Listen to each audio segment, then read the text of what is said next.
Marc, chapitre 1. Commencement de l'évangile de Jésus-Christ, Fils de Dieu.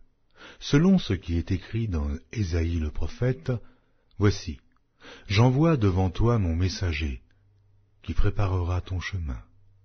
C'est la voix de celui qui crie dans le désert. Préparez le chemin du Seigneur, aplanissez ses sentiers. » Jean parut baptisant dans le désert et prêchant le baptême de repentance pour la rémission des péchés. Tout le pays de Judée et tous les habitants de Jérusalem se rendaient auprès de lui, et confessant leurs péchés, ils se faisaient baptiser par lui dans le fleuve du Jourdain. Jean avait un vêtement de poil de chameau et une ceinture de cuir autour des reins. Il se nourrissait de sauterelles et de miel sauvage. Il prêchait, disant, « Il vient après moi celui qui est plus puissant que moi, et je ne suis pas digne de délier, en me baissant, la courroie de ses souliers.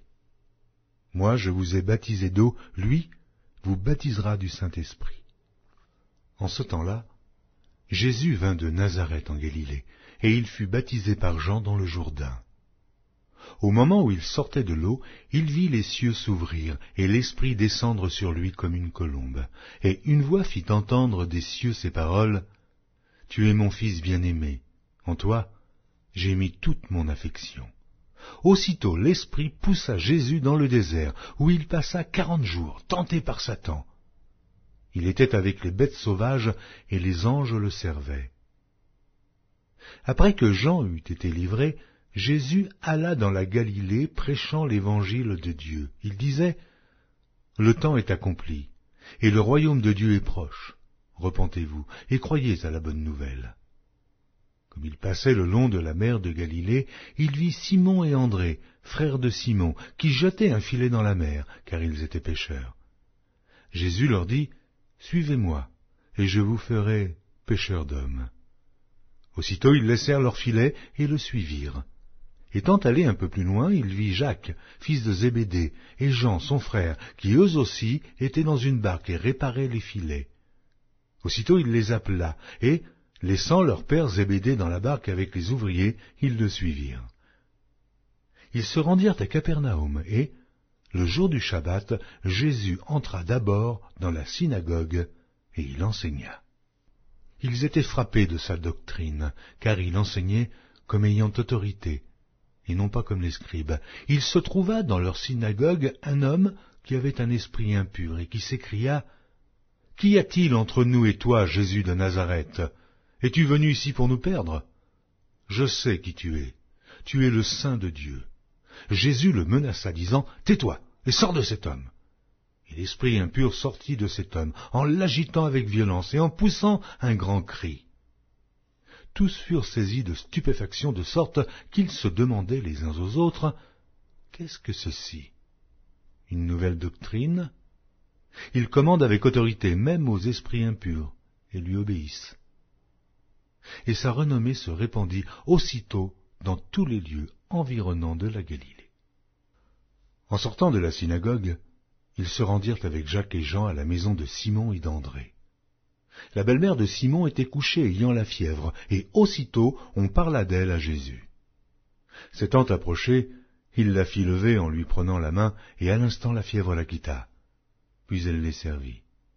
Le soir, après le coucher du soleil, on lui amena tous les malades et les démoniaques, et toute la ville était rassemblée devant sa porte. Il guérit beaucoup de gens qui avaient diverses maladies. Il chassa aussi beaucoup de démons, et il ne permettait pas aux démons de parler parce qu'ils le connaissaient. Vers le matin, pendant qu'il faisait encore très sombre, il se leva et sortit pour aller dans un lieu désert, où il pria. Simon et ceux qui étaient avec lui se mirent à sa recherche, et quand ils l'eurent trouvé, ils lui dirent, « Tous te cherchent. » Il leur répondit, « Allons ailleurs, dans les bourgades voisines, afin que j'y prêche aussi, car c'est pour cela que je suis sorti. » Et il alla prêcher dans les synagogues par toute la Galilée, et il chassa les démons. Un lépreux vint à lui, et se jetant à genoux, il lui dit d'un ton suppliant, « Si tu le veux, tu peux me rendre pur. » Jésus, ému de compassion, étendit la main, le toucha et dit, « Je le veux, sois pur. » Aussitôt la lèpre le quitta, et il fut purifié. Jésus le renvoya sur le champ avec de sévères recommandations, et il lui dit « Garde-toi de rien dire à personne, mais va te montrer au sacrificateur et offre pour ta purification ce que Moïse a prescrit, afin que cela leur serve de témoignage. » Mais cet homme, s'en étant allé, se mit à publier hautement la chose et à la divulguer, de sorte que Jésus ne pouvait plus entrer publiquement dans une ville. Il se tenait dehors, dans des lieux déserts, où l'on venait à lui de toutes parts.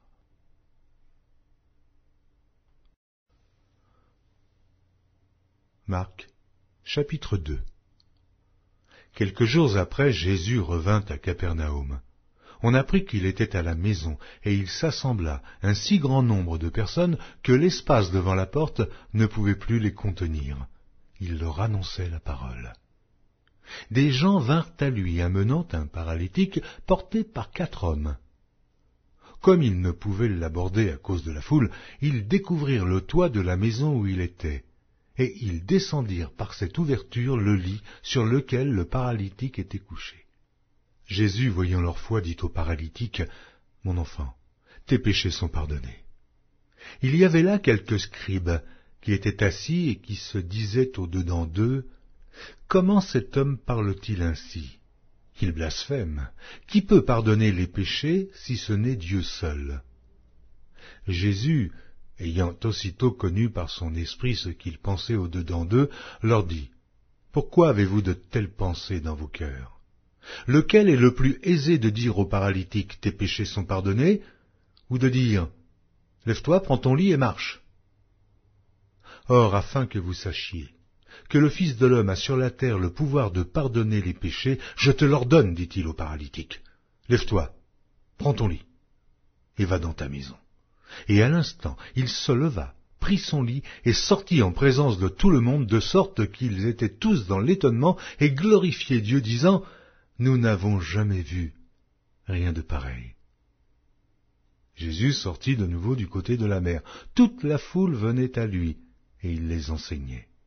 En passant, il vit Lévi, fils d'Alphée, assis au bureau des péages. Il lui dit, « Suis-moi. » Lévi se leva et le suivit. Comme Jésus était à table dans la maison de Lévi, beaucoup de publicains et de gens de mauvaise vie se mirent aussi à table avec lui et avec ses disciples, car ils étaient nombreux et l'avaient suivi. Les scribes et les pharisiens, le voyant manger avec les publicains et les gens de mauvaise vie, dirent à ses disciples, « Pourquoi mange-t-il et boit-il avec les publicains et les gens de mauvaise vie ?»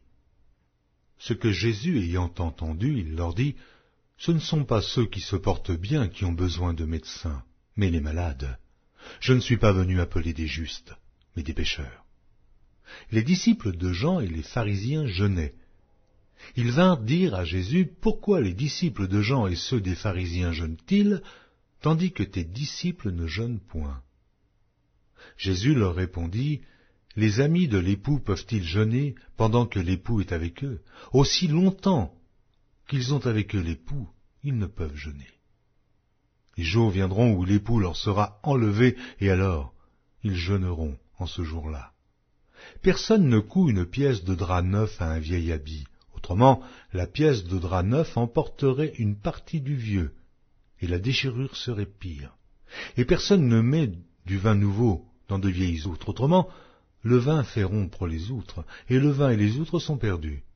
Mais il faut mettre le vin nouveau dans des outres neuves. » Il arriva un jour de Shabbat que Jésus traversa des champs de blé. Ses disciples, chemin faisant, se mirent à arracher des épis.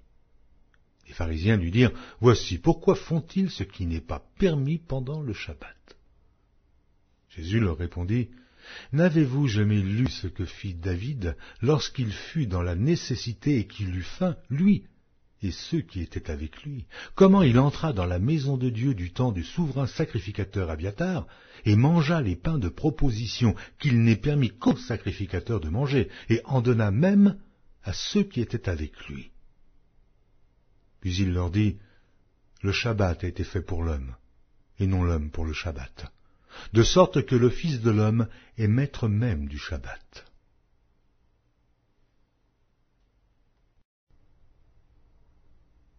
Marc, chapitre 3.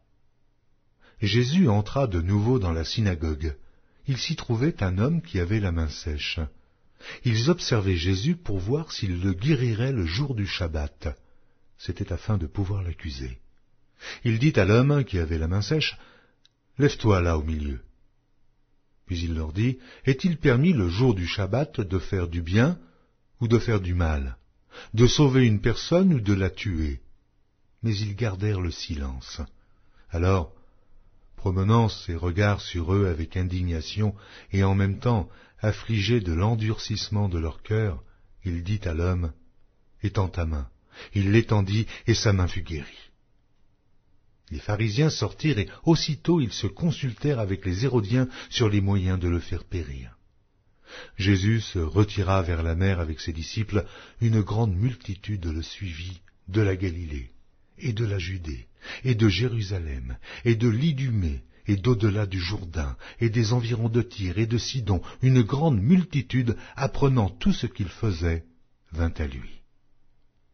Il chargea ses disciples de tenir toujours à sa disposition une petite barque, afin de ne pas être pressés par la foule. Car comme il guérissait beaucoup de gens, tous ceux qui avaient des maladies se jetaient sur lui pour le toucher. Les esprits impurs, quand ils le voyaient, se prosternaient devant lui et s'écriaient « Tu es le Fils de Dieu !» Mais il leur recommandait très sévèrement de ne pas le faire connaître.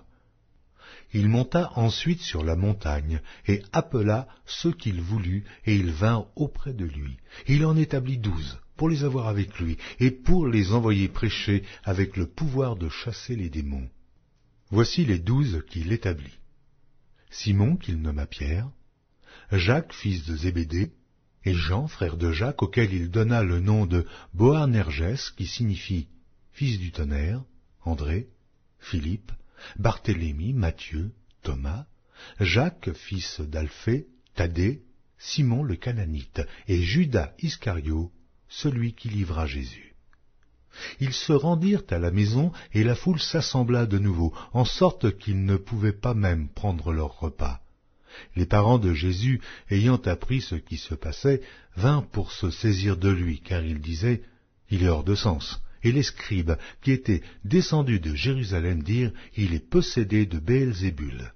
C'est par le prince des démons qu'il chasse les démons. » Jésus les appela et leur dit sous forme de parabole « Comment Satan peut-il chasser Satan? Si un royaume est divisé contre lui-même, ce royaume ne peut subsister. Et si une maison est divisée contre elle-même, cette maison ne peut subsister.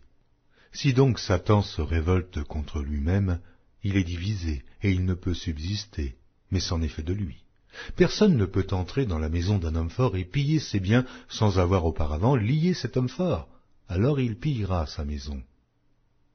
Je vous le dis en vérité, tous les péchés seront pardonnés aux fils des hommes, et les blasphèmes qu'ils auront proférés. Mais quiconque blasphémera contre le Saint-Esprit n'obtiendra jamais de pardon.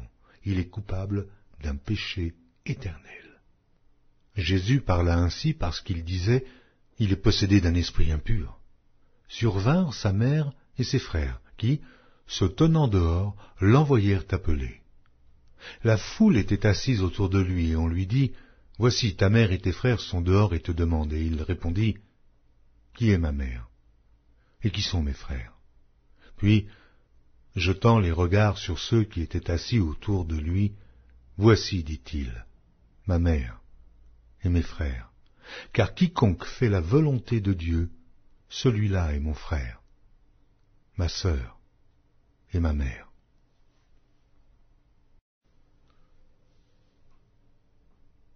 Marc, chapitre 4. Jésus se mit de nouveau à enseigner au bord de la mer. Une grande foule s'étant assemblée auprès de lui, il monta et s'assit dans une barque sur la mer. Toute la foule était à terre sur le rivage. Il leur enseigna beaucoup de choses en paraboles, et il leur dit dans son enseignement, « Écoutez, un semeur sortit pour semer. Comme il semait, une partie de la semence tomba le long du chemin. Les oiseaux vinrent et la mangèrent. Une autre partie tomba dans un endroit pierreux, où elle n'avait pas beaucoup de terre.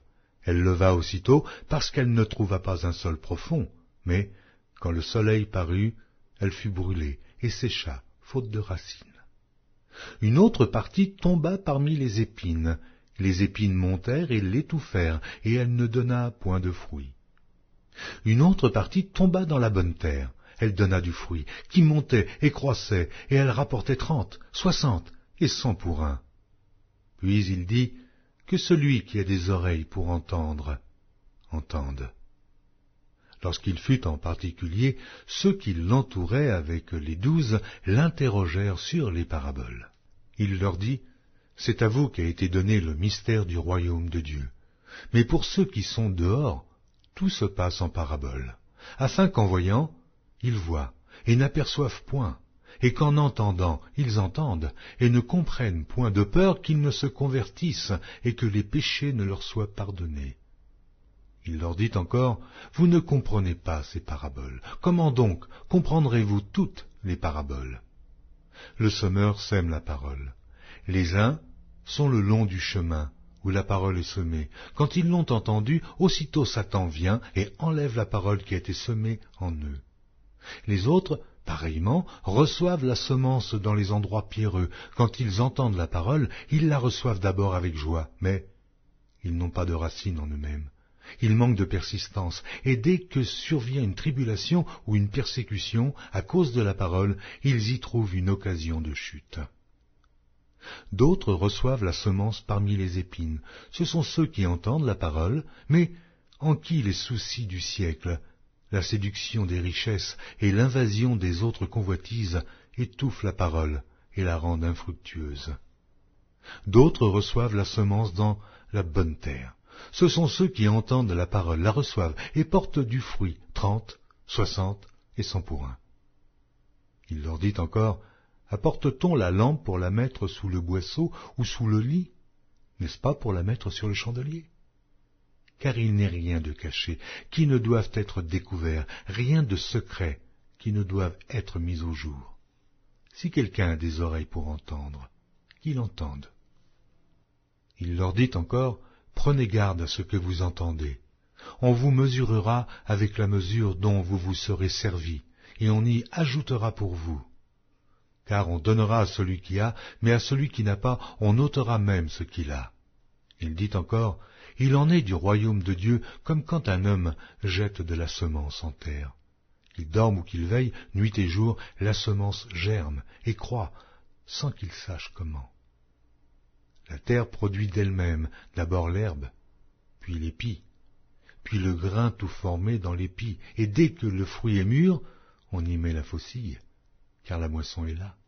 Il dit encore, à quoi comparerons-nous le royaume de Dieu, ou par quelle parabole le représenterons-nous?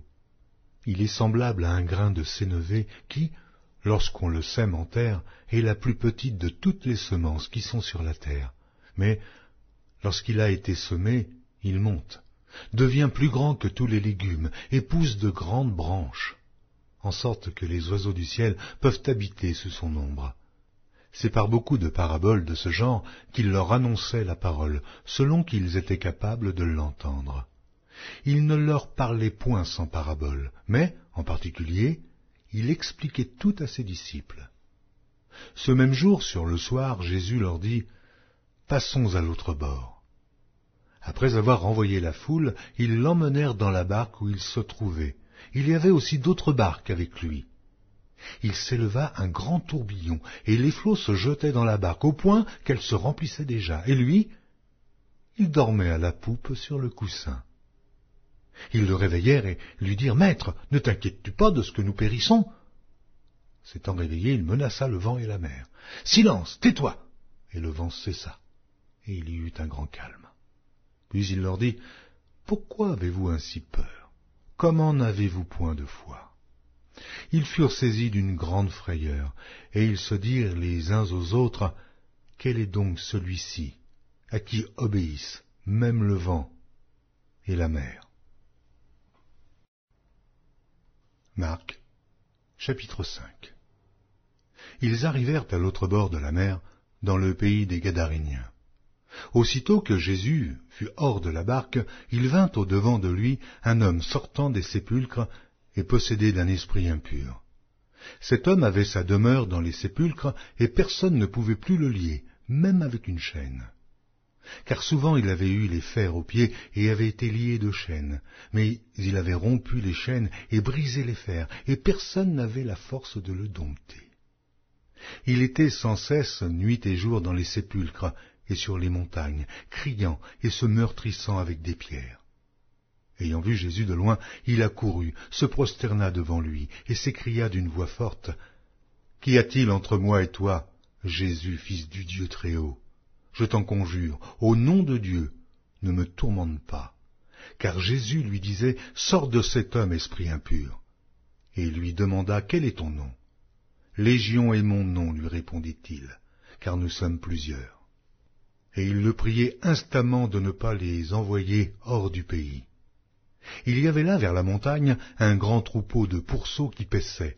Et les démons le prièrent, disant, « Envoie-nous dans ces pourceaux, afin que nous entrions en eux. » Il le leur permit.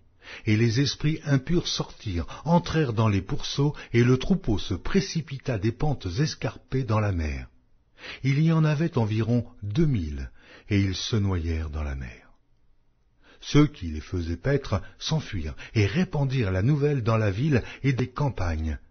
Les gens allèrent voir ce qui était arrivé. Ils vinrent auprès de Jésus, et ils virent le démoniaque, celui qui avait eu la légion, assis, vêtu et dans son bon sens, et ils furent saisis de frayeur.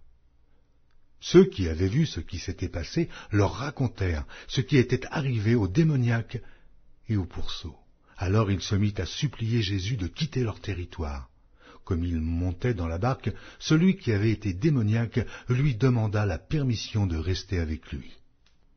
Jésus ne le lui permit pas, mais il lui dit, « Va dans ta maison, vers les tiens, et raconte-leur tout ce que le Seigneur t'a fait, et comment il a eu pitié de toi. » Il s'en alla et se mit à publier dans la Décapole tout ce que Jésus avait fait pour lui, et tous furent dans l'étonnement. Jésus, dans la barque, regagna l'autre rive, où une grande foule s'assembla près de lui. Il était au bord de la mer. Alors vint un des chefs de la synagogue, nommé Jaïrus, qui, l'ayant aperçu, se jeta à ses pieds, et lui adressa cette instante prière. « Ma petite fille est à l'extrémité, viens. Impose-lui les mains, afin qu'elle soit sauvée, et qu'elle vive. » Jésus s'en alla avec lui, et une grande foule le suivait et le pressait. Or, il y avait une femme atteinte d'une perte de sang depuis 12 ans. Elle avait beaucoup souffert entre les mains de plusieurs médecins.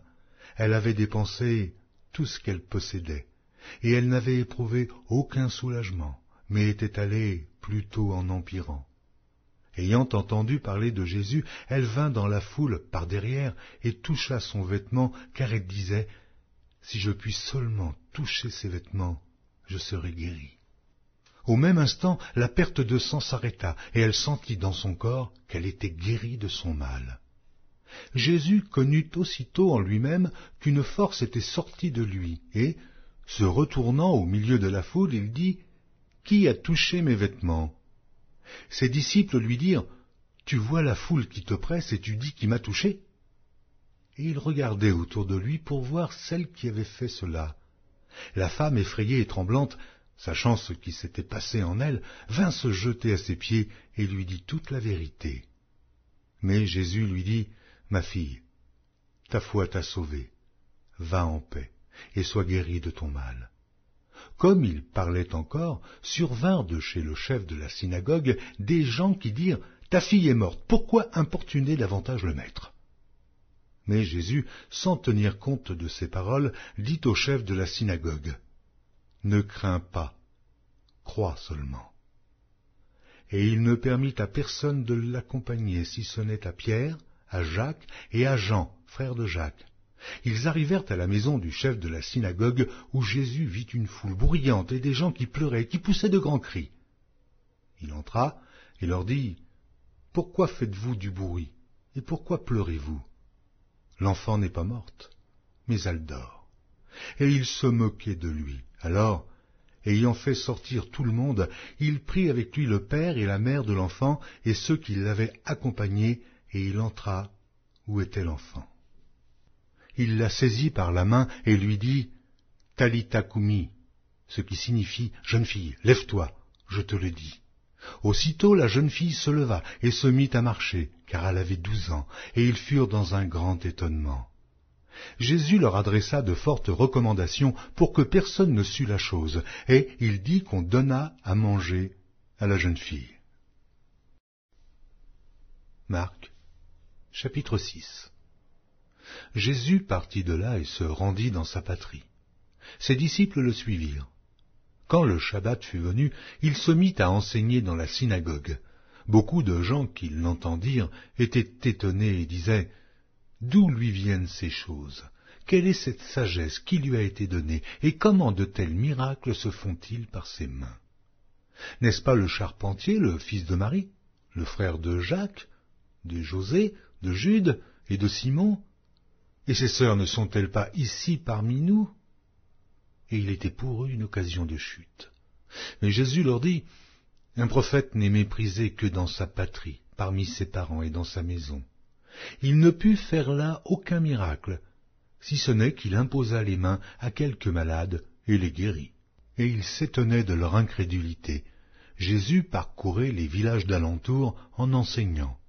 Alors il appela les 12 et il commença à les envoyer 2 à 2 en leur donnant pouvoir sur les esprits impurs. Il leur prescrivit de ne rien prendre pour le voyage, si ce n'est un bâton, de n'avoir ni pain, ni sac, ni monnaie dans la ceinture, de chausser des sandales et de ne pas revêtir de tunique. Puis il leur dit, « Dans quelque maison que vous entriez, restez-y jusqu'à ce que vous partiez de ce lieu, et s'il y a quelque part des gens qui ne vous reçoivent ni ne vous écoutent, retirez-vous de là et secouez la poussière de vos pieds afin que cela leur serve de témoignage. » Ils partirent et ils prêchèrent la repentance. Ils chassaient beaucoup de démons et ils oignaient d'huile beaucoup de malades et les guérissaient. Le roi Hérode entendit parler de Jésus dont le nom était devenu célèbre et il dit « Jean-Baptiste est ressuscité des morts. » Et c'est pour cela qu'il se fait par lui des miracles. D'autres disaient « C'est Élie », et d'autres disaient « C'est un prophète, comme l'un des prophètes. » Mais Hérode, en apprenant cela, disait « Ce Jean que j'ai fait décapiter, c'est lui qui est ressuscité. » Car Hérode lui-même avait fait arrêter Jean et l'avait fait lier en prison à cause d'Hérodias, femme de Philippe, son frère, parce qu'il l'avait épousée, et que Jean lui disait « Il ne t'est pas permis d'avoir la femme de ton frère. » Hérodias était irritée contre Jean et voulait le faire mourir, mais elle ne le pouvait, car Hérode craignait Jean, le connaissant pour un homme juste et saint. Il le protégeait, et après l'avoir entendu, il était souvent perplexe, et l'écoutait avec plaisir. Cependant, un jour propice arriva lorsque Hérode, à l'anniversaire de sa naissance, donna un festin assez grand, aux chefs militaires et aux principaux de la Galilée. La fille d'Hérodias entra dans la salle. Elle dansa et plut à Hérode et à ses convives.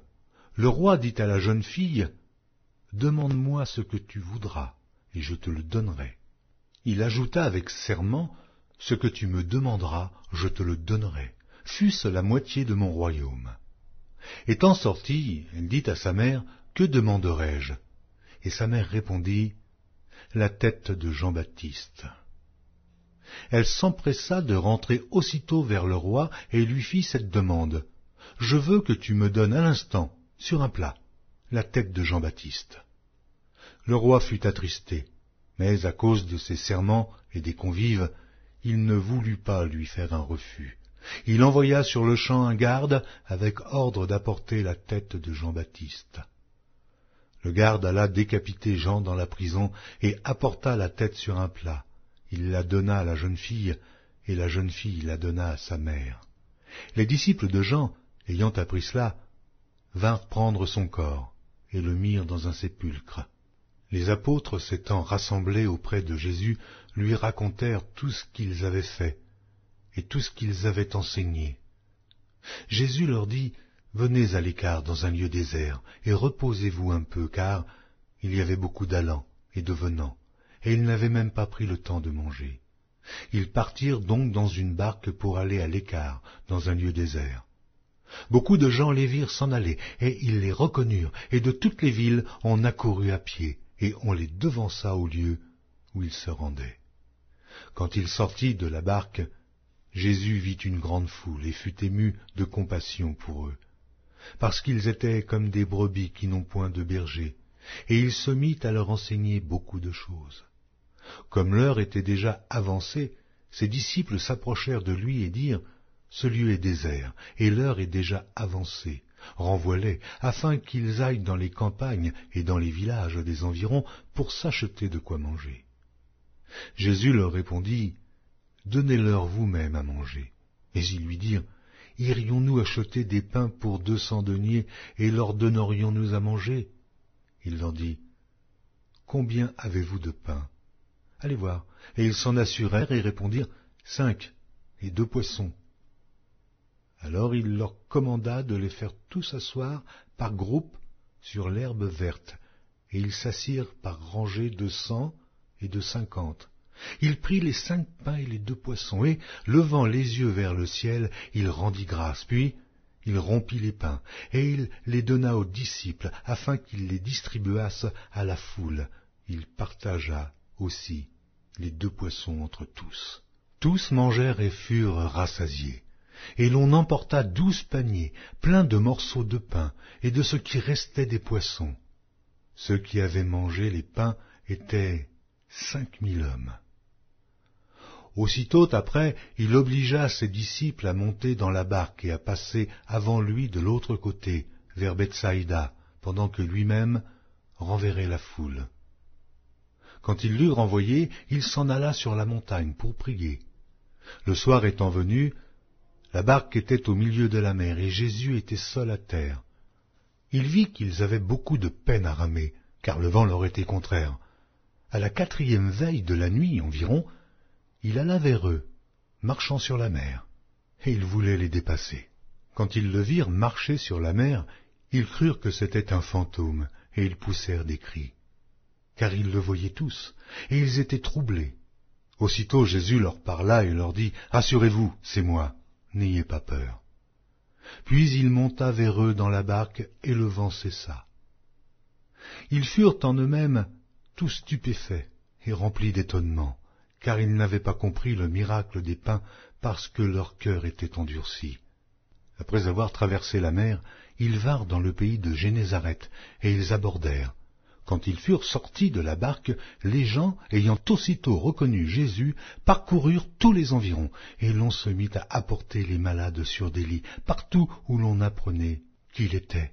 En quelques lieues qu'il arriva dans les villages, dans les villes ou dans les campagnes, on mettait les malades sur les places publiques, et on le priait de leur permettre seulement de toucher le bord de son vêtement, et tous ceux qui le touchaient étaient guéris. Marc, chapitre 7.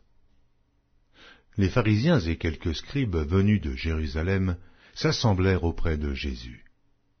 Ils virent quelques-uns de ses disciples prendre leur repas avec des mains impures, c'est-à-dire non lavées. Or les pharisiens et tous les juifs ne mangent pas sans s'être lavés soigneusement les mains, conformément à la tradition des anciens. Et quand ils reviennent de la place publique, ils ne mangent qu'après s'être purifiés. Oh, ils ont encore beaucoup d'autres observances traditionnelles, comme le lavage des coupes, des cruches et des vases d'airain.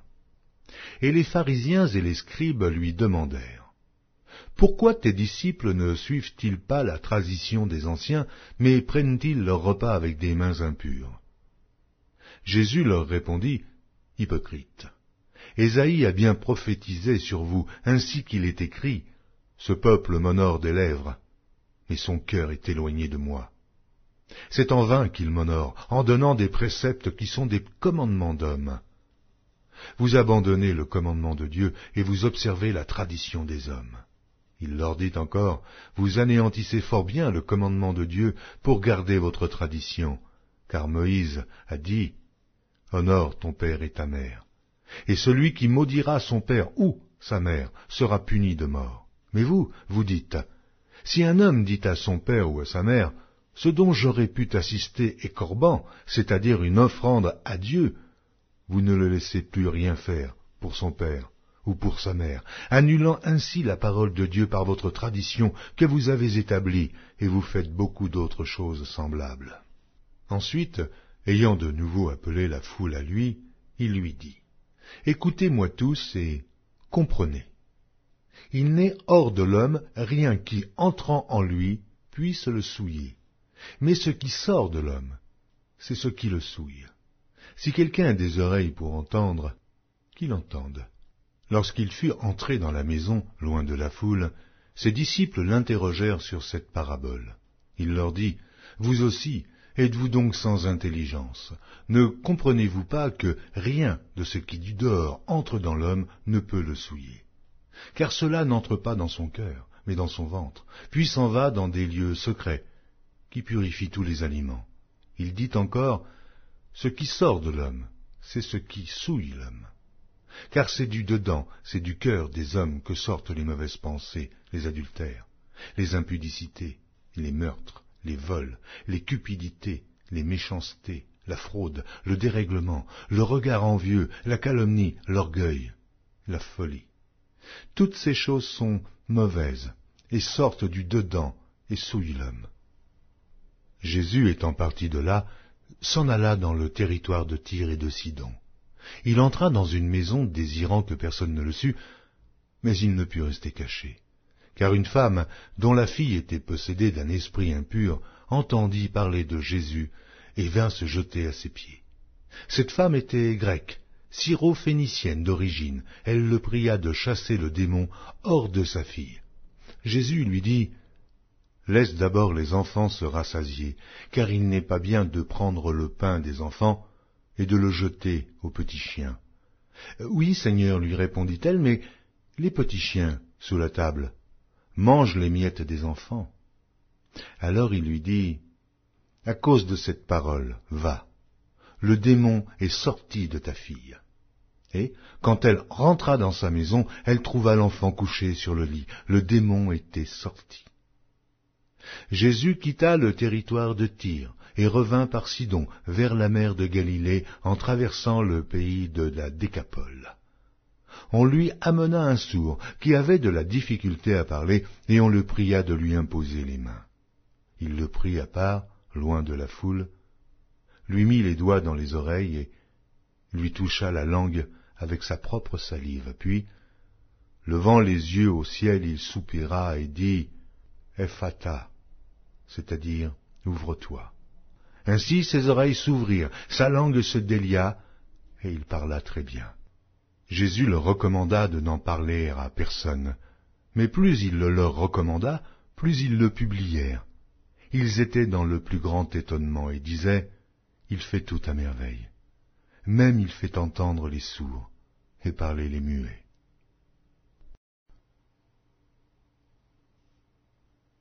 Marc, chapitre 8.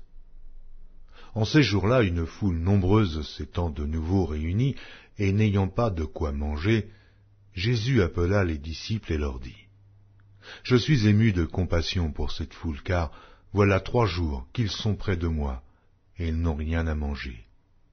Si je les renvoie chez eux à jeun, les forces leur manqueront en chemin, car quelques-uns d'entre eux sont venus de loin. » Ses disciples lui répondirent, « Comment pourrait-on les rassasier de pain ici, dans un lieu désert ?» Jésus leur demanda, « Combien avez-vous de pain ?» 7, répondit-il. Alors il fit asseoir la foule par terre, prit les 7 pains et, après avoir rendu grâce, il les rompit, et les donna à ses disciples pour les distribuer. Et ils les distribuèrent à la foule. Il avait encore quelques petits poissons, et Jésus, ayant rendu grâce, les fit aussi distribuer. Ils mangèrent et furent rassasiés, et l'on emporta 7 corbeilles pleines de morceaux qui restaient. Ils étaient environ 4000 hommes. Ensuite, Jésus les renvoya. Aussitôt il monta dans la barque avec ses disciples, et se rendit dans la contrée de Dalmanuta. Les pharisiens survinrent, se mirent à discuter avec Jésus, et, pour l'éprouver, lui demandèrent un signe venant du ciel. Jésus, soupirant profondément en son esprit, dit, « Pourquoi cette génération demande-t-elle un signe? Je vous le dis en vérité, Il ne sera point donné de signe à cette génération. » Puis il les quitta et remonta dans la barque pour passer sur l'autre bord. Les disciples avaient oublié de prendre des pains. Il n'en avait qu'un seul avec eux dans la barque. Jésus leur fit cette recommandation. « Gardez-vous avec soin du levain des pharisiens et du levain d'Hérode. » Les disciples raisonnaient entre eux et disaient, « C'est parce que nous n'avons pas de pain. » Jésus, l'ayant connu, leur dit, « Pourquoi raisonnez-vous sur ce que vous n'avez pas de pain? Êtes-vous encore sans intelligence et ne comprenez-vous pas? Avez-vous le cœur endurci? Ayant des yeux, ne voyez-vous pas? Ayant des oreilles, n'entendez-vous pas? Et n'avez-vous point de mémoire? Quand j'ai rompu les 5 pains pour les 5000 hommes, combien de paniers pleins de morceaux avez-vous emportés? 12, lui répondirent-ils. Et quand j'ai rompu les 7 pains pour les 4000 hommes, combien de corbeilles pleines de morceaux avez-vous emportés? 7, répondirent-ils. Et il leur dit, ne comprenez-vous pas encore? Ils se rendirent à Bethsaïda, et on amena vers Jésus un aveugle, qu'on le pria de toucher. Il prit l'aveugle par la main, et le conduisit hors du village, puis il lui mit de la salive sur les yeux, lui imposa les mains, et lui demanda s'il voyait quelque chose. Il regarda et dit, « J'aperçois les hommes, mais j'en vois comme des arbres, et qui marchent. » Jésus lui mit de nouveau les mains sur les yeux, et, quand l'aveugle regarda fixement, il fut guéri, et vit tout distinctement. Alors Jésus le renvoya dans sa maison en disant, « N'entre pas au village. » Jésus s'en alla avec ses disciples dans les villages de Césarée et de Philippe, et il leur posa en chemin cette question, « Qui dit-on que je suis ?» Ils répondirent, « Jean-Baptiste, les autres, Élie, les autres l'un des prophètes, et vous, leur demanda-t-il, « Qui dites-vous que je suis ?» Pierre lui répondit, « Tu es le Christ. » Jésus leur recommanda sévèrement de ne dire cela de lui à personne. Alors il commença à leur apprendre qu'il fallait que le Fils de l'homme souffrit beaucoup, qu'il fût rejeté par les anciens, par les principaux sacrificateurs et par les scribes, qu'il fût mis à mort et qu'il ressuscita 3 jours après. Il leur disait ces choses ouvertement, et Pierre, l'ayant pris à part, se mit à le reprendre. Mais Jésus, se retournant et regardant ses disciples, réprimanda Pierre et dit, « Arrière de moi, Satan, car tu ne conçois pas les choses de Dieu, tu n'as que des pensées humaines. » Puis, ayant appelé la foule avec ses disciples, il leur dit, « Si quelqu'un veut venir après moi, qu'il renonce à lui-même, qu'il se charge de sa croix et qu'il me suive. Car celui qui voudra sauver sa vie la perdra, mais celui qui perdra sa vie à cause de moi et de la bonne nouvelle la sauvera. Et que sert-il à un homme de gagner tout le monde s'il perd son âme? Que donnerait un homme en échange de son âme? Car quiconque aura honte de moi et de mes paroles, au milieu de cette génération adultère et pécheresse, le Fils de l'homme aussi aura honte de lui quand il viendra dans la gloire de son Père avec les saints anges. Marc, chapitre 9. Il leur dit encore, « Je vous le dis en vérité, quelques-uns de ceux qui sont ici ne mourront point, qu'ils n'aient vu le royaume de Dieu venir avec puissance. » 6 jours après, Jésus prit avec lui Pierre, Jacques et Jean, et il les conduisit seuls à l'écart sur une haute montagne. Il fut transfiguré devant eux. Ses vêtements devinrent resplendissants, et d'une telle blancheur qu'il n'est pas de foulon sur la terre qui puisse blanchir ainsi. Élie et Moïse leur apparurent, s'entretenant avec Jésus. Pierre, prenant la parole, dit à Jésus, « Rabbi, il est bon que nous soyons ici. Dressons 3 tentes, une pour toi, une pour Moïse et une pour Élie, car ils ne savaient que dire, l'effroi les ayant saisis. » Une nuée vint les couvrir, et de la nuée sortit une voix, « Celui-ci est mon fils bien-aimé, écoutez-le. » Aussitôt les disciples regardèrent tout autour, et ils ne virent que Jésus, seul, avec eux. Comme il descendait de la montagne, Jésus leur recommanda de ne dire à personne ce qu'ils avaient vu, jusqu'à ce que le Fils de l'homme fût ressuscité des morts. Ils retinrent cette parole, se demandant entre eux ce que c'est que ressusciter des morts. Les disciples lui firent cette question: « Pourquoi les scribes disent-ils qu'il faut qu'Élie vienne premièrement ?» Il leur répondit: « Élie viendra premièrement et rétablira toutes choses. Et pourquoi est-il écrit du Fils de l'homme qu'il doit souffrir beaucoup et être méprisé?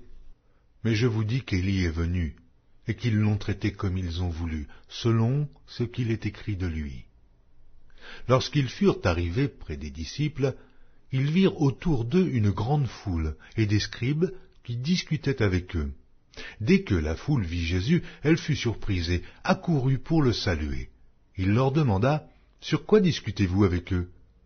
Et un homme de la foule lui répondit: « Maître, j'ai amené auprès de toi mon fils qui est possédé d'un esprit muet. En quelque lieu qu'il le saisisse, il le jette par terre. L'enfant écume, grince des dents et devient tout raide. J'ai prié tes disciples de chasser l'esprit, et ils n'ont pas pu. » « Race d'incrédules, leur dit Jésus, jusque à quand serai-je avec vous? Jusque à quand vous supporterai-je? Amenez-le-moi. » On le lui amena. Et aussitôt que l'enfant vit Jésus, l'esprit l'agita avec violence. Il tomba par terre et se roulait en écumant. Jésus demanda au Père: « Combien y a-t-il de temps que cela lui arrive ?» « Depuis son enfance, répondit-il. Et souvent l'esprit l'a jeté dans le feu et dans l'eau pour le faire périr. Mais si tu peux quelque chose, viens à notre secours, aie compassion de nous. » Jésus lui dit: « Si tu peux, mais tout est possible à celui qui croit. » Aussitôt le père et l'enfant s'écria: « Je crois, viens au secours de mon incrédulité. » Jésus, voyant accourir la foule, menaça l'esprit impur et lui dit: « Esprit muet et sourd, je te l'ordonne, sors de cet enfant et n'y entre plus. » Et il sortit en poussant des cris et en l'agitant avec une grande violence. L'enfant devint comme mort, de sorte que plusieurs disaient qu'il était mort. Mais Jésus, l'ayant pris par la main, le fit lever. Il se tint debout. Quand Jésus fut entré dans la maison, ses disciples lui demandèrent en particulier: « Pourquoi n'avons-nous pu chasser cet esprit ?» Et il leur dit: « Cette espèce-là ne peut sortir que par la prière. » Ils partirent de là et traversèrent la Galilée. Jésus ne voulait pas qu'on le sût, car il enseignait ses disciples et il leur dit: « Le Fils de l'homme sera livré entre les mains des hommes. Ils le feront mourir, et 3 jours après qu'il aura été mis à mort, il ressuscitera. » Mais les disciples ne comprenaient pas cette parole, et ils craignaient de l'interroger. Ils arrivèrent à Capernaum. Lorsqu'il fut dans la maison, Jésus leur demanda: « De quoi discutiez-vous en chemin ?» Mais ils gardèrent le silence, car en chemin, ils avaient discuté entre eux pour savoir qui était le plus grand. Alors il s'assit, appela les 12 et leur dit: « Si quelqu'un veut être le premier, il sera le dernier de tous et le serviteur de tous. » Il prit un petit enfant, le plaça au milieu d'eux, et, l'ayant pris dans ses bras, il leur dit: « Quiconque reçoit en mon nom un de ces petits enfants me reçoit moi-même, et quiconque me reçoit, reçoit non pas moi, mais celui qui m'a envoyé. » Jean lui dit: « Maître, nous avons vu un homme qui chasse les démons en ton nom, et nous l'en avons empêché parce qu'il ne nous suit pas. » « Ne l'en empêchez pas, répondit Jésus, car il n'est personne qui, faisant un miracle en mon nom, puisse aussitôt après parler mal de moi. Qui n'est pas contre nous est pour nous. Et quiconque vous donnera à boire un verre d'eau en mon nom, parce que vous appartenez à Christ, je vous le dis en vérité, il ne perdra point sa récompense. Mais si quelqu'un scandalisait un de ces petits qui croient, il vaudrait mieux pour lui qu'on lui mît au cou une grosse meule de moulin et qu'on le jetât dans la mer. Si ta main est pour toi une occasion de chute, coupe-la. Mieux vaut pour toi entrer manchot dans la vie que d'avoir les 2 mains et d'aller dans la géhenne, dans le feu qui ne s'éteint point. Et si ton pied est pour toi une occasion de chute, coupe-le. Mieux vaut pour toi entrer boiteux dans la vie que d'avoir les 2 pieds et d'être jeté dans la géhenne, dans le feu qui ne s'éteint point. Et si ton œil est pour toi une occasion de chute, arrache-le. Mieux vaut pour toi entrer dans le royaume de Dieu n'ayant qu'un œil, que d'avoir 2 yeux et d'être jeté dans la géhenne, où leur ver ne meurt point, et où le feu ne s'éteint point. Car tout homme sera salé de feu. Le sel est une bonne chose. Mais si le sel devient sans saveur, avec quoi l'assaisonnerez-vous? Ayez du sel en vous-même, et soyez en paix les uns avec les autres. Marc, chapitre 10. Jésus étant parti de là se rendit dans le territoire de la Judée, au-delà du Jourdain. La foule s'assembla de nouveau près de lui, et selon sa coutume, il se mit encore à l'enseigner. Les pharisiens l'abordèrent, et pour l'éprouver, ils lui demandèrent s'il est permis à un homme de répudier sa femme. Il leur répondit, « Que vous a prescrit Moïse ?» Moïse, dirent-ils, a permis d'écrire une lettre de divorce et de répudier. Et Jésus leur dit, « C'est à cause de la dureté de votre cœur que Moïse vous a donné ce précepte. Mais au commencement de la création, Dieu fit l'homme et la femme. C'est pourquoi l'homme quittera son père et sa mère et s'attachera à sa femme, et les 2 deviendront une seule chair. Ainsi, ils ne sont plus 2, mais ils sont une seule chair. Que l'homme donc ne sépare pas ce que Dieu a joint. » Lorsqu'ils furent dans la maison, les disciples l'interrogèrent encore là-dessus. Il leur dit, « Celui qui répudie sa femme et qui en épouse une autre commet un adultère à son égard. Et si une femme quitte son mari et en épouse un autre, elle commet un adultère. » On lui amena des petits-enfants, afin qu'il les touchât, mais les disciples reprirent ceux qui les amenaient. Jésus, voyant cela, fut indigné et leur dit, « Laissez venir à moi les petits-enfants et ne les en empêchez pas, car le royaume de Dieu est pour ceux qui leur ressemblent. Je vous le dis en vérité, quiconque ne recevra pas le royaume de Dieu comme un petit enfant n'y entrera point. » Puis il les prit dans ses bras et les bénit, en leur imposant les mains. Comme Jésus se mettait en chemin, un homme accourut, et se jetant à genoux devant lui, « Bon maître, lui demanda-t-il, que dois-je faire pour hériter la vie éternelle ?» Jésus lui dit, « Pourquoi m'appelles-tu bon? Il n'y a de bon que Dieu seul. Tu connais les commandements. Tu ne commettras point d'adultère, tu ne tueras point, tu ne déroberas point, tu ne diras point de faux témoignages, tu ne feras tort à personne, honore ton père et ta mère. » Il lui répondit, « Maître, j'ai observé toutes ces choses dès ma jeunesse. » Jésus, l'ayant regardé, l'aima et lui dit, « Il te manque une chose. Va, vends tout ce que tu as, donne-le aux pauvres, et tu auras un trésor dans le ciel, puis viens et suis-moi. » Mais, affligé de cette parole, cet homme s'en alla tout triste, car il avait de grands biens. Jésus, regardant autour de lui, dit à ses disciples qu'il sera difficile à ceux qui ont des richesses d'entrer dans le royaume de Dieu. Les disciples furent étonnés de ce que Jésus parlait ainsi et, reprenant, il leur dit, « Mes enfants, il est difficile à ceux qui se confient dans les richesses d'entrer dans le royaume de Dieu. Il est plus facile à un chameau de passer par le trou d'une aiguille qu'à un riche d'entrer dans le royaume de Dieu. » Les disciples furent encore plus étonnés, et ils se dirent les uns aux autres, « Et qui peut être sauvé ?» Jésus les regarda et dit, « Cela est impossible aux hommes, mais non à Dieu, car tout est possible à Dieu. » Pierre se mit à lui dire, « Voici, nous avons tout quitté et nous t'avons suivi. » Jésus répondit, « Je vous le dis en vérité, il n'est personne qui, ayant quitté à cause de moi et à cause de la bonne nouvelle sa maison, ou ses frères, ou ses sœurs, ou sa mère, ou son père, ou ses enfants, ou ses terres, ne reçoive au centuple présentement dans ce siècle-ci des maisons des frères, des sœurs, des mères, des enfants et des terres, avec des persécutions, et, dans le siècle à venir, la vie éternelle. Plusieurs des premiers seront les derniers, et plusieurs des derniers seront les premiers. » Ils étaient en chemin pour monter à Jérusalem, et Jésus allait au-devant d'eux. Les disciples étaient troublés, ils le suivaient avec crainte. Et Jésus prit de nouveau les 12 auprès de lui, et commença à leur dire ce qui devait lui arriver.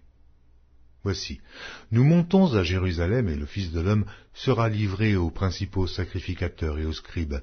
Ils le condamneront à mort, et ils le livreront aux païens, qui se moqueront de lui, cracheront sur lui, le battront de verge, et le feront mourir. Et, 3 jours après, il ressuscitera. Les fils de Zébédée, Jacques et Jean, s'approchèrent de Jésus et lui dirent, « Maître, nous voudrions que tu fisses pour nous ce que nous te demanderons. » Il leur dit, « Que voulez-vous que je fasse pour vous ?» « Accorde-nous, lui dirent-ils, d'être assis l'un à ta droite et l'autre à ta gauche, quand tu seras dans la gloire. » Jésus leur répondit, « Vous ne savez ce que vous demandez. Pouvez-vous boire la coupe que je dois boire, ou être baptisé du baptême dont je dois être baptisé ?» Nous le pouvons, dirent-ils. Et Jésus leur répondit, « Il est vrai que vous boirez la coupe que je dois boire, et que vous serez baptisés du baptême dont je dois être baptisé.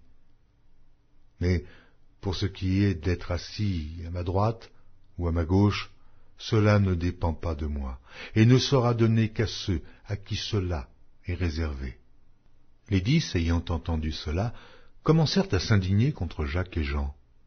Jésus les appela et leur dit, « Vous savez que ceux qu'on regarde comme les chefs des nations les tyrannisent, et que les grands les dominent. Il n'en est pas de même au milieu de vous.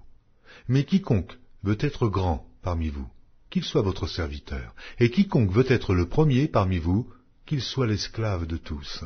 Car le Fils de l'homme est venu, non pour être servi, mais pour servir et donner sa vie, comme la rançon de plusieurs. » Ils arrivèrent à Jéricho, et lorsque Jésus en sortit avec ses disciples et une assez grande foule, le fils de Timée, Bartimée, mendiant, aveugle, était assis au bord du chemin. Il entendit que c'était Jésus de Nazareth, et il se mit à crier, « Fils de David, Jésus, aie pitié de moi !» Plusieurs le reprenaient pour le faire taire, mais il criait beaucoup plus fort, « Fils de David, aie pitié de moi !» Jésus s'arrêta et dit, « Appelez-le. » Ils appelèrent l'aveugle en lui disant, « Prends courage, lève-toi, il t'appelle. » L'aveugle jeta son manteau et se levant d'un bond, vint vers Jésus. Jésus, prenant la parole, lui dit, « Que veux-tu que je fasse ?» « Rabouni, lui répondit l'aveugle, que je recouvre la vue. » Et Jésus lui dit, « Va, ta foi t'a sauvé. » Aussitôt il recouvra la vue et suivit Jésus dans le chemin. Marc, chapitre 11.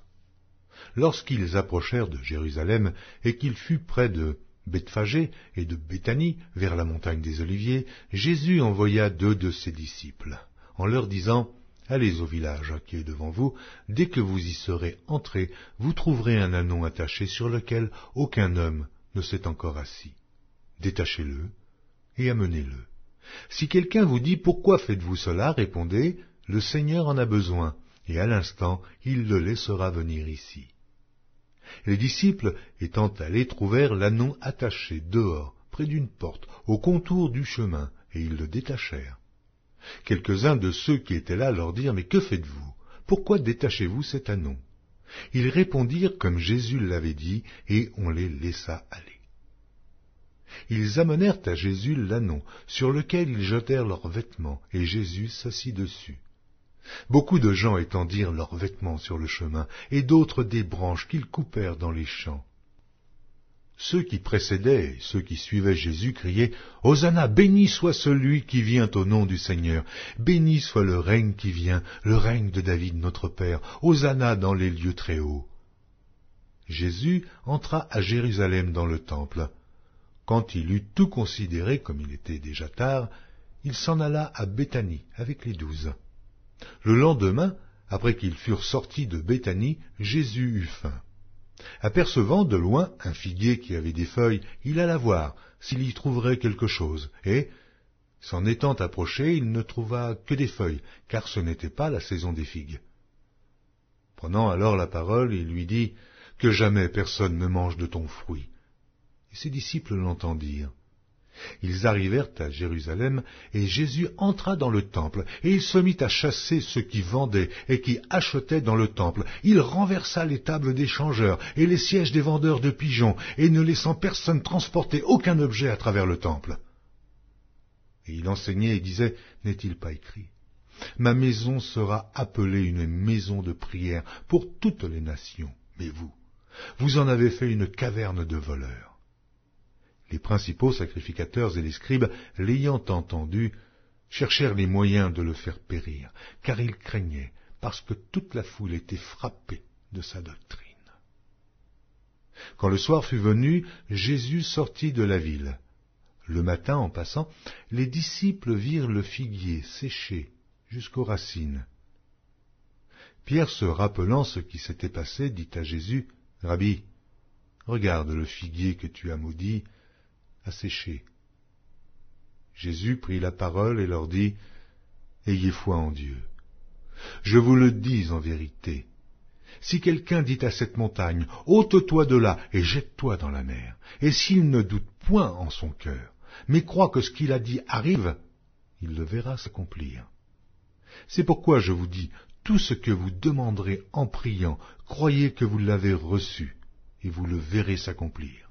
Et, lorsque vous êtes debout, faisant votre prière, si vous avez quelque chose contre quelqu'un, pardonnez, afin que votre Père, qui est dans les cieux, vous pardonne aussi vos offenses. Mais si vous ne pardonnez pas, votre Père qui est dans les cieux ne vous pardonnera pas non plus vos offenses. » Ils se rendirent de nouveau à Jérusalem et, pendant que Jésus se promenait dans le temple, les principaux sacrificateurs et les scribes et les anciens vinrent à lui et lui dirent, « Par quelle autorité fais-tu ces choses? Et qui t'a donné l'autorité de les faire ?» Jésus leur répondit, « Je vous adresserai aussi une question. Répondez-moi, et je vous dirai par quelle autorité je fais ces choses. Le baptême de Jean, venait-il du ciel ou des hommes? Répondez-moi. » Mais ils raisonnèrent ainsi entre eux. Si nous répondons du ciel, il dira, « Pourquoi donc n'avez-vous pas cru en lui ?» Et si nous répondons des hommes, ils craignaient le peuple, car tous tenaient réellement Jean pour un prophète.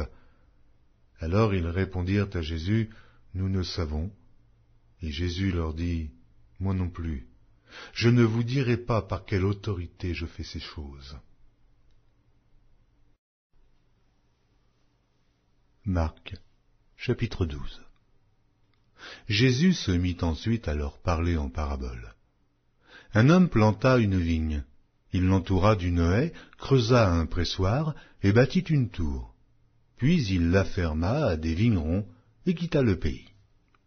Au temps de la récolte, il envoya un serviteur vers les vignerons pour recevoir d'eux une part du produit de la vigne. S'étant saisis de lui, ils le battirent et le renvoyèrent à vide. Il envoya de nouveau vers eux un autre serviteur. Ils le frappèrent à la tête et l'outragèrent.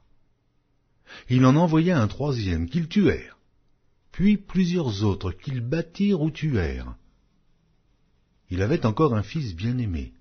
Il l'envoya vers eux, le dernier, en disant, « Ils auront du respect pour mon fils. » Mais ces vignerons dirent entre eux, « Voici l'héritier, venez, tuons-le, et l'héritage sera à nous. » Et ils se saisirent de lui, le tuèrent et le jetèrent hors de la vigne. Maintenant, que fera le maître de la vigne? Il viendra, fera périr les vignerons et il donnera la vigne à d'autres. N'avez-vous pas lu cette parole de l'Écriture? La pierre qu'ont rejetée ceux qui bâtissaient est devenue la principale de l'angle.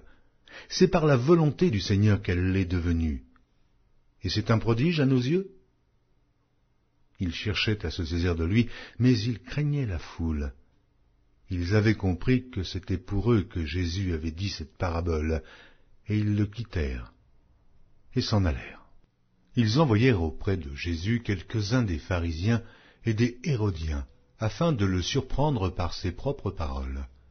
Et ils vinrent lui dire, « Maître, nous savons que tu es vrai, et que tu ne t'inquiètes de personne, car tu ne regardes pas à l'apparence des hommes, et tu enseignes la voie de Dieu selon la vérité. Est-il permis ou non de payer le tribut à César? Devons-nous payer ou ne pas payer? Jésus, connaissant leur hypocrisie, leur répondit, « Pourquoi me tentez-vous? Apportez-moi un denier afin que je le voie. » Ils en apportèrent un, et Jésus leur demanda, « De qui sont cette effigie et cette inscription? » « De César, lui répondirent-ils. Alors il leur dit, « Rendez à César ce qui est à César, et à Dieu ce qui est à Dieu. » Et ils furent à son égard dans l'étonnement. Les Sadducéens, qui disent qu'il n'y a point de résurrection, vinrent auprès de Jésus et lui firent cette question, « Maître, voici ce que Moïse nous a prescrit. Si le frère de quelqu'un meurt et laisse une femme sans avoir d'enfant, son frère épousera sa veuve et suscitera une postérité à son frère. Or, il y avait 7 frères. Le premier se maria et mourut sans laisser de postérité. Le second prit la veuve pour femme et mourut sans laisser de postérité. Et il en fut de même du troisième, et aucun des 7 ne laissa de postérité. Après eux tous, la femme mourut aussi. À la résurrection, duquel d'entre eux sera-t-elle la femme, car les 7 l'ont eue pour femme? Jésus leur répondit, « N'êtes-vous pas dans l'erreur parce que vous ne comprenez ni les Écritures, ni la puissance de Dieu? Car, à la résurrection des morts, les hommes ne prendront point de femmes, ni les femmes de mari, mais ils seront comme les anges dans les cieux. Pour ce qui est de la résurrection des morts, n'avez-vous pas lu dans le livre de Moïse ce que Dieu lui dit à propos du buisson? Je suis le Dieu d'Abraham, le Dieu d'Isaac et le Dieu de Jacob. Dieu n'est pas Dieu des morts, mais des vivants. Vous êtes grandement dans l'erreur. » Un des scribes, qui les avait entendus discuter, sachant que Jésus avait bien répondu aux Sadducéens, s'approcha et lui demanda, « Quel est le premier de tous les commandements ?» Jésus répondit, « Voici le premier. Écoute, Israël, le Seigneur, notre Dieu est l'unique Seigneur, et tu aimeras le Seigneur ton Dieu de tout ton cœur, de toute ton âme, de toute ta pensée et de toute ta force. Voici le second. Tu aimeras ton prochain comme toi-même. Il n'y a pas d'autre commandement plus grand que cela. » Le scribe lui dit, « Bien, maître, tu as dit avec vérité que Dieu est unique, et qu'il n'y en a point d'autre que lui, et que l'aimer de tout son cœur, de toute sa pensée, de toute son âme et de toute sa force, et aimer son prochain comme soi-même, c'est plus que tous les holocaustes et tous les sacrifices. » Jésus, voyant qu'il avait répondu avec intelligence, lui dit, « Tu n'es pas loin du royaume de Dieu. » Et personne n'osa pu lui proposer de question. Jésus, continuant à enseigner dans le temple, dit, « Comment les scribes disent-ils que le Christ est fils de David? David lui-même, animé par l'Esprit Saint, a dit, « Le Seigneur a dit à mon Seigneur, assieds-toi à ma droite, jusqu'à ce que je fasse de tes ennemis ton marchepied. » David lui-même l'appelle Seigneur. Comment donc est-il son fils? Et une grande foule l'écoutait avec plaisir. Il leur disait dans son enseignement, « Gardez-vous des scribes, qui aiment à se promener en robe longue et à être salués dans les places publiques, qui recherchent les premiers sièges dans les synagogues et les premières places dans les festins, qui dévorent les maisons des veuves et qui font pour l'apparence de longues prières. Ils seront jugés plus sévèrement. » Jésus, s'étant assis vis-à-vis du tronc, regardait comment la foule y mettait de l'argent. Plusieurs riches mettaient beaucoup. Il vint aussi une pauvre veuve. Elle y mit 2 petites pièces, faisant un quart de sou. Alors Jésus, ayant appelé ses disciples, leur dit, « Je vous le dis en vérité, cette pauvre veuve a donné plus qu'aucun de ceux qui ont mis dans le tronc, car tous ont mis de leur superflu.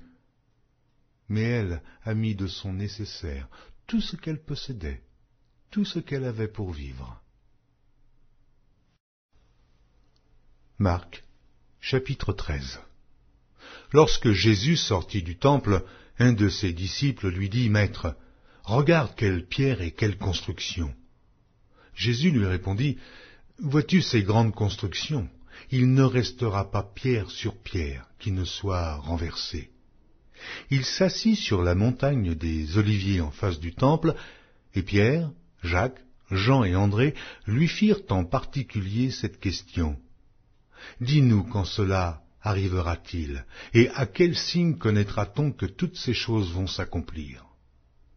Jésus se mit alors à leur dire, « Prenez garde que personne ne vous séduise, car plusieurs viendront sous mon nom disant, c'est moi, et ils séduiront beaucoup de gens.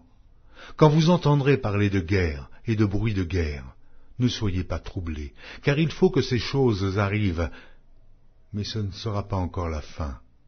Une nation s'élèvera contre une nation et un royaume contre un royaume. Il y aura des tremblements de terre en divers lieux, il y aura des famines. Ce ne sera que le commencement des douleurs. Prenez garde à vous-même. On vous livrera aux tribunaux, et vous serez battus de verges dans les synagogues. Vous comparaîtrez devant des gouverneurs et devant des rois à cause de moi, pour leur servir de témoignage. Il faut premièrement que la bonne nouvelle soit prêchée à toutes les nations. Quand on vous emmènera pour vous livrer, ne vous inquiétez pas d'avance de ce que vous aurez à dire, mais dites ce qui vous sera donné à l'heure même, car ce n'est pas vous qui parlerez, mais l'Esprit Saint. Le frère livrera son frère à la mort et le père son enfant. Les enfants se soulèveront contre leurs parents et les feront mourir. Vous serez haïs de tous à cause de mon nom, mais celui qui persévérera jusqu'à la fin sera sauvé. Lorsque vous verrez l'abomination de la désolation établie là où elle ne doit pas être, que celui qui lit fasse attention. Alors, que ceux qui seront en Judée fuient dans les montagnes. Que celui qui sera sur le toit ne descende pas et n'entre pas pour prendre quelque chose dans sa maison, et que celui qui sera dans les champs ne retourne pas en arrière pour prendre son manteau. Malheurs aux femmes qui seront enceintes et à celles qui allaiteront en ces jours-là. Priez pour que ces choses n'arrivent pas en hiver. Car la détresse en ces jours sera telle qu'il n'y en a point eu de semblable depuis le commencement du monde que Dieu a créé jusqu'à présent, et qu'il n'y en aura jamais. Et si le Seigneur n'avait abrégé ces jours, personne ne serait sauvé, mais il les a abrégés à cause des élus qu'il a choisis. Si quelqu'un vous dit alors le Christ est ici ou il est là, ne le croyez pas, car il s'élèvera de faux Christ et de faux prophètes. Ils feront des prodiges et des miracles pour séduire les élus, s'il était possible. Soyez sur vos gardes. Je vous ai tout annoncé d'avance. Mais, dans ces jours, après cette détresse, le soleil s'obscurcira, la lune ne donnera plus sa lumière, les étoiles tomberont du ciel, et les puissances qui sont dans les cieux seront ébranlées. Alors on verra le Fils de l'homme venant sur les nuées, avec une grande puissance et avec gloire. Alors, il enverra les anges, et il rassemblera les élus des 4 vents, de l'extrémité de la terre jusqu'à l'extrémité du ciel. Instruisez-vous par une comparaison tirée du figuier. Dès que ses branches deviennent tendres et que les feuilles poussent, vous connaissez que l'été est proche. De même, quand vous verrez ces choses arriver, sachez que le Fils de l'homme est proche, à la porte. Je vous le dis en vérité, cette génération ne passera point que tout cela n'arrive. Le ciel et la terre passeront, mais mes paroles ne passeront point. Pour ce qui est du jour ou de l'heure, personne ne le sait, ni les anges dans le ciel, ni le Fils, mais le Père seul. Prenez garde, veillez et priez, car vous ne savez quand ce temps viendra. Il en sera comme d'un homme qui, partant pour un voyage, laisse sa maison, remet l'autorité à ses serviteurs, indique à chacun sa tâche et ordonne au portier de veiller. Veillez donc, car vous ne savez quand viendra le maître de la maison, ou le soir, ou au milieu de la nuit, ou au chant du coq, ou le matin. craignez qu'il ne vous trouve endormi à son arrivée soudaine. Ce que je vous dis, je le dis à tous. Veillez. Marc, chapitre 14. La fête de Pâques et des pains sans levain devait avoir lieu 2 jours après. Les principaux sacrificateurs et les scribes cherchaient les moyens d'arrêter Jésus par ruse et de le faire mourir. Car ils disaient que ce ne soit pas pendant la fête, afin qu'il n'y ait pas de tumulte parmi le peuple. Comme Jésus était à Béthanie, dans la maison de Simon le lépreux, une femme entra pendant qu'il se trouvait à table. Elle tenait un vase d'albâtre qui renfermait un parfum de nard pur de grand prix, et, ayant rompu le vase, elle répandit le parfum sur la tête de Jésus. Quelques-uns exprimèrent entre eux leur indignation. À quoi bon perdre ce parfum? On aurait pu le vendre plus de 300 deniers et de les donner aux pauvres. Et ils s'irritaient contre cette femme. Mais Jésus dit, « Laissez-la. Pourquoi lui faites-vous de la peine? Elle a fait une bonne action à mon égard. Car vous avez toujours les pauvres avec vous, et vous pouvez leur faire du bien quand vous voulez, mais vous ne m'avez pas toujours. Elle a fait ce qu'elle a pu. Elle a d'avance embaumé mon corps pour la sépulture. Je vous le dis en vérité, partout où la bonne nouvelle sera prêchée dans le monde entier, on racontera aussi en mémoire de cette femme ce qu'elle a fait. » Judas Iscario, l'un des 12, alla vers les principaux sacrificateurs afin de leur livrer Jésus. Après l'avoir entendu, ils furent dans la joie et promirent de lui donner de l'argent, et Judas cherchait une occasion favorable pour le livrer. Le premier jour des pains sans levain, où l'on immolait la Pâque, les disciples de Jésus lui dirent, « Où veux-tu que nous allions te préparer la Pâque ?» Et il envoya 2 de ses disciples et leur dit, « Allez à la ville, vous rencontrerez un homme portant une cruche d'eau, suivez-le. Quelque part qu'il entre, dites au maître de la maison, le maître dit, « Où est le lieu où je mangerai la Pâque avec mes disciples ?» Et il vous montrera une grande chambre haute, meublée et toute prête. C'est là que vous nous préparerez la Pâque. Les disciples partirent, arrivèrent à la ville et trouvèrent les choses comme il le leur avait dit. Ils préparèrent la Pâque. Le soir étant venu, il arriva avec les 12. Pendant qu'ils étaient à table et qu'ils mangeaient, Jésus dit, « Je vous le dis en vérité, l'un de vous qui mange avec moi me livrera. » Ils commencèrent à s'attrister et à lui dire, l'un après l'autre, « Est-ce moi ?» Il leur répondit, « C'est l'un des 12 qui met avec moi la main dans le plat. Le Fils de l'homme s'en va selon ce qui est écrit de lui, mais malheur à l'homme par qui le Fils de l'homme est livré. Mieux vaudrait pour cet homme qu'il ne fût pas né. » Pendant qu'ils mangeaient, Jésus prit du pain, et, après avoir rendu grâce, il le rompit et le leur donna en disant, « Prenez, ceci est mon corps. » Il prit ensuite une coupe, et après avoir rendu grâce, il la leur donna, et ils burent tous. Et il leur dit, « Ceci est mon sang, le sang de l'alliance, qui est répandu pour plusieurs. Je vous le dis en vérité, je ne boirai plus jamais du fruit de la vigne jusqu'au jour où je le boirai nouveau dans le royaume de Dieu. » Après avoir chanté les cantiques, ils se rendirent à la montagne des Oliviers.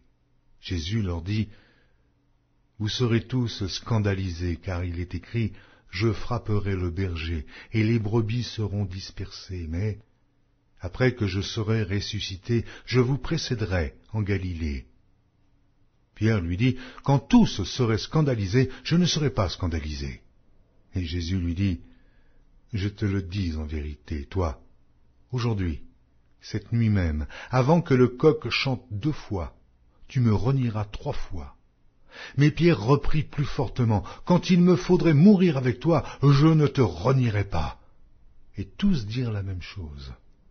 Ils allèrent ensuite dans un lieu appelé Gethsémane, et Jésus dit à ses disciples, « Asseyez-vous ici, pendant que je prierai. » Il prit avec lui Pierre, Jacques et Jean, et il commença à éprouver de la frayeur et des angoisses.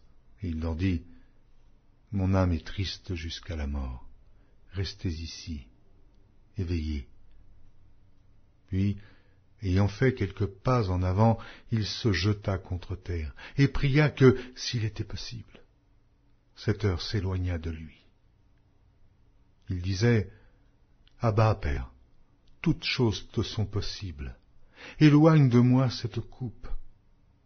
Toutefois, non pas ce que je veux, mais ce que tu veux. » Et il vint vers les disciples qu'il trouva endormis, et il dit à Pierre, « Simon, tu dors? Tu n'as pu veiller 1 heure. Veillez et priez afin que vous ne tombiez pas en tentation. L'esprit est bien disposé, mais la chair est faible. » Il s'éloigna de nouveau et fit la même prière. Il revint et les trouva encore endormis, car leurs yeux étaient appesantis. Ils ne surent que lui répondre. Il revint pour la 3e fois et leur dit, « Dormez maintenant et reposez-vous. C'est assez, l'heure est venue. Voici, le Fils de l'homme est livré aux mains des pécheurs. Levez-vous, allons. Voici celui qui me livre approche. » Et aussitôt, comme il parlait encore, arriva Judas, l'un des 12, et avec lui une foule, armée d'épées et de bâtons, envoyés par les principaux sacrificateurs, par les scribes et par les anciens. Celui qui le livrait leur avait donné ce signe, « Celui que je baiserai, c'est lui. Saisissez-le et emmenez-le sûrement. » Dès qu'il fut arrivé, il s'approcha de Jésus, disant, « Rabbi !» et il le baisa. Alors, ces gens mirent la main sur Jésus et le saisirent. Un de ceux qui étaient là, tirant l'épée, frappa le serviteur du souverain sacrificateur et lui emporta l'oreille.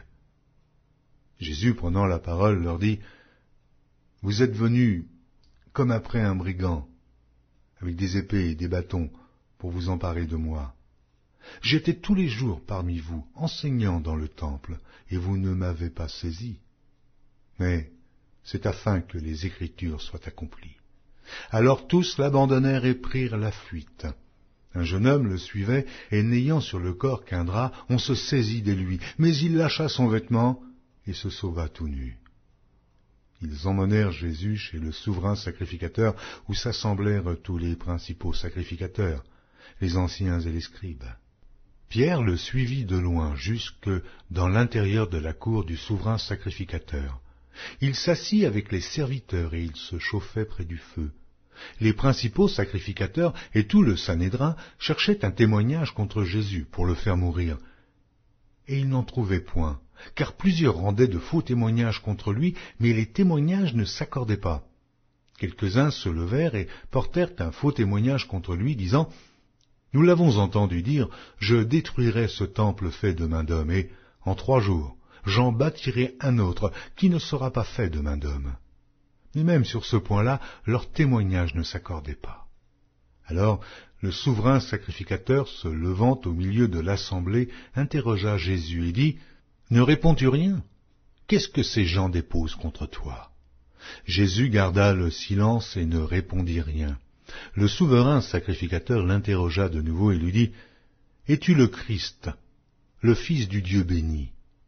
Jésus répondit, « Je le suis, et vous verrez le Fils de l'homme assis à la droite de la puissance de Dieu et venant sur les nuées du ciel. » Alors le souverain sacrificateur déchira ses vêtements et dit, « Qu'avons-nous encore besoin de témoins? Vous avez entendu le blasphème, que vous en semble ?» Et tous le condamnèrent comme méritant la mort. Et quelques-uns se mirent à cracher sur lui, à lui voiler le visage, et à le frapper à coups de poing, en lui disant, « Devine !» Et les serviteurs le reçurent en lui donnant des soufflets. Pendant que Pierre était en bas dans la cour, il vint une des servantes du souverain sacrificateur. Voyant Pierre qui se chauffait, elle le regarda et lui dit, « Toi aussi, tu étais avec Jésus de Nazareth. » Il le nia, disant, « Je ne sais pas, je ne comprends pas ce que tu veux dire. » Puis il sortit pour aller dans le vestibule. Et le coq chanta. La servante, l'ayant vu, se mit de nouveau à dire à ceux qui étaient présents, « Celui-ci est de ces gens-là. » Et il le nia de nouveau. Peu après, ceux qui étaient présents dirent encore à Pierre, « Certainement, tu es de ces gens-là, car tu es galiléen. » Alors il commença à faire des imprécations et à jurer, « Je ne connais pas cet homme dont vous parlez. » Aussitôt, pour la seconde fois, le coq chanta. Et Pierre se souvint de la parole que Jésus lui avait dite.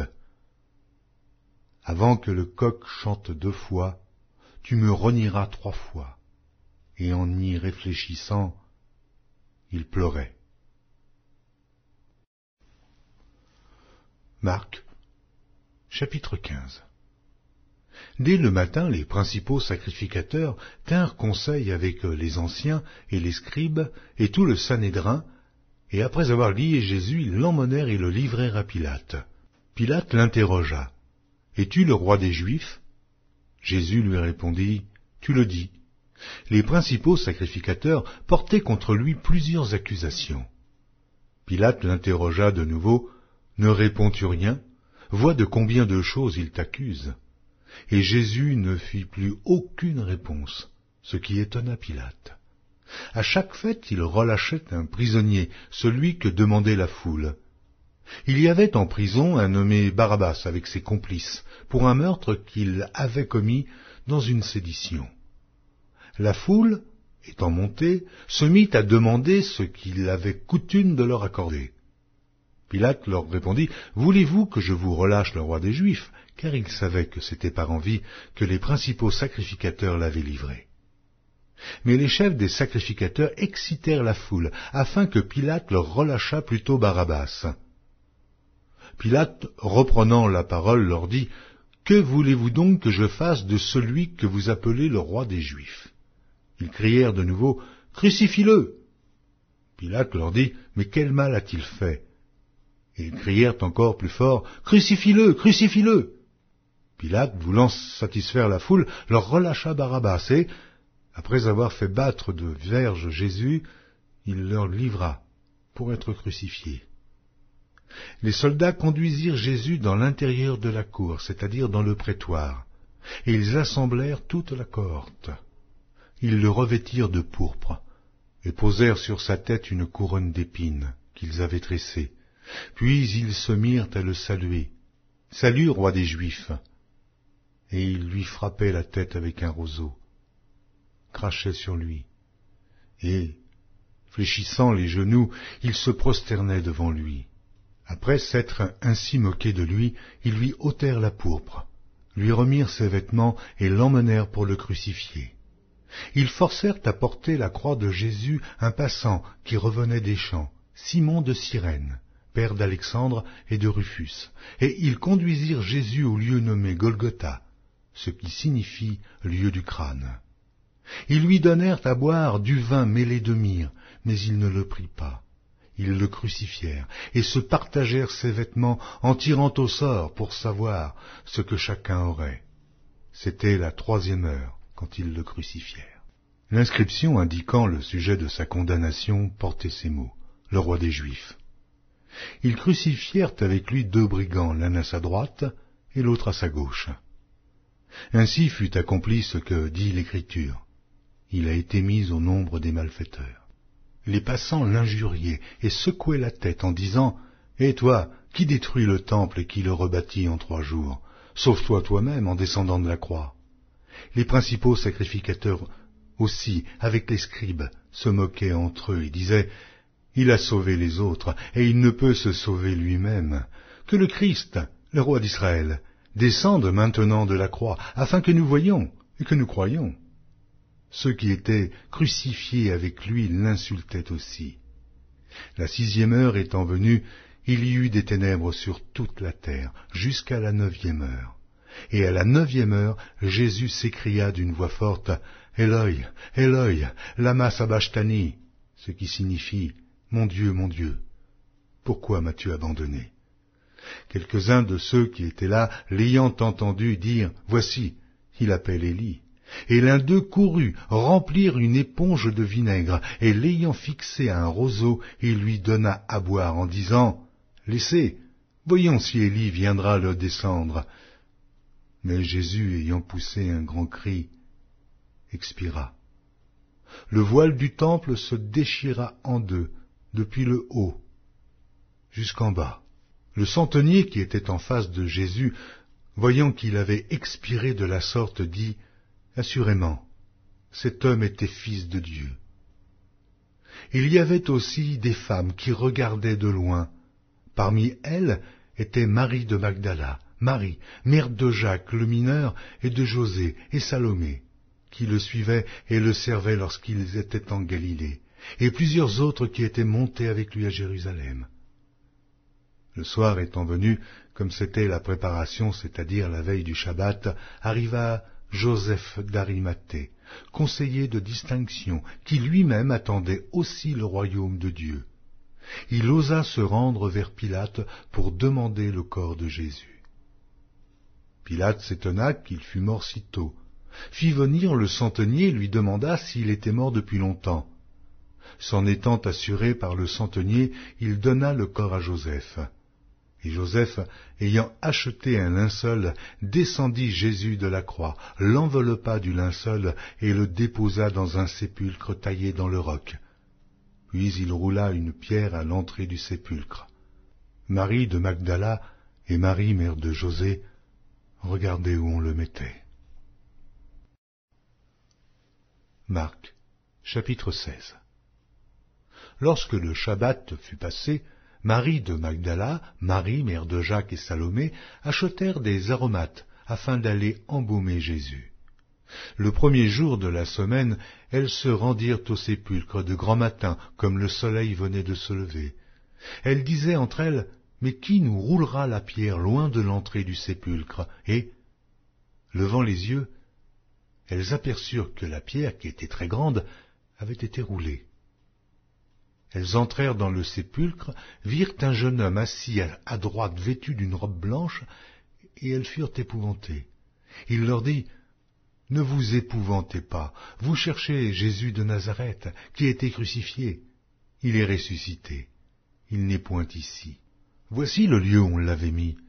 Mais allez dire à ses disciples et à Pierre qu'il vous précède en Galilée. C'est là que vous le verrez, comme il vous l'a dit. » Elles sortirent du sépulcre et s'enfuirent. La peur et le trouble les avaient saisies, et elles ne dirent rien à personne à cause de leur effroi. Jésus, étant ressuscité le matin du premier jour de la semaine, apparut d'abord à Marie de Magdala, de laquelle il avait chassé 7 démons. Elle alla emporter la nouvelle à ceux qui avaient été avec lui et qui s'affligeaient et pleuraient. Quand ils entendirent qu'il vivait et qu'elle l'avait vu, ils ne le crurent point. Après cela, il apparut sous une autre forme à 2 d'entre eux qui étaient en chemin pour aller à la campagne. Ils revinrent l'annoncer aux autres, qui ne les crurent pas non plus. Enfin, il apparut aux 11, pendant qu'ils étaient à table, et il leur reprocha leur incrédulité et la dureté de leur cœur, parce qu'ils n'avaient pas cru ceux qui l'avaient vu ressusciter. Puis il leur dit, « Allez par tout le monde, et prêchez la bonne nouvelle à toute la création. Celui qui croira et qui sera baptisé sera sauvé, mais celui qui ne croira pas sera condamné. Voici les miracles qui accompagneront ceux qui auront cru. En mon nom, ils chasseront les démons. Ils parleront de nouvelles langues. Ils saisiront des serpents. S'ils boivent quelque breuvage mortel, ils ne leur feront point de mal. Ils imposeront les mains aux malades, et les malades seront guéris. » Le Seigneur, après leur avoir parlé, fut enlevé au ciel, et il s'assit à la droite de Dieu. Et ils s'en allèrent prêcher partout. Le Seigneur travaillait avec eux, et confirmait la parole par les miracles qui l'accompagnaient.